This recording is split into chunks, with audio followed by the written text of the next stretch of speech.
मार्च म्हणजेच जागतिक चिमणी दिन आणि त्यानिमित्तच मी दासू वैद्यांची चिमणी ही कविता आपल्या समोर सादर करते। चिमणी। जुन्या बंद पडलेल्या गिरणीची चिमणी दाखवून झाल्यावर मुलीचा चिमणी शब्दाबद्दलचा गोंधळ वाढला अधिक। जुन्या बंद पडलेल्या गिरणीची चिमणी दाखवून झाल्यावर मुलीचा चिमणी शब्दाबद्दलचा गोंधळ वाढला अधिक। मग मी चिमणी शब्दाची शेंग सोलली तिच्या समोर। चिमणी। जेव्हा लाईट नव्हते तेव्हा वापरत रॉकेलचा छोटा दिवा। चिमणी। मोठ्या गिरणीतला धूर बाहेर टाकण्यासाठीचं उंच धुराड। चिमणी। स्वयंपाक ओट्यावरचा धूर बाहेर काढण्यासाठी गॅसवर लावलेली यंत्रणा।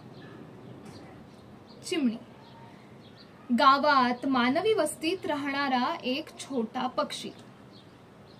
हा छोटा पक्षी तिला काही आठवेना म्हणून तिच्या भाषेत स्पॅरो बद्दल सांगितलं। जागरूक पालकासारखं नेटवरून चिमणीचे संदर्भ फोटो तिच्या पुढ्यात ठेवले। तत्परतेने मोबाईल मधली चिमण्यांची चिवचिवाटाची हॅलो ट्यून ऐकवली। तिनेही टाळ्या पिटल्या। चिमणी। दाखवली, ऐकवली, सांगितली। अजून काय करायचं असतं मुलांसाठी यापेक्षा।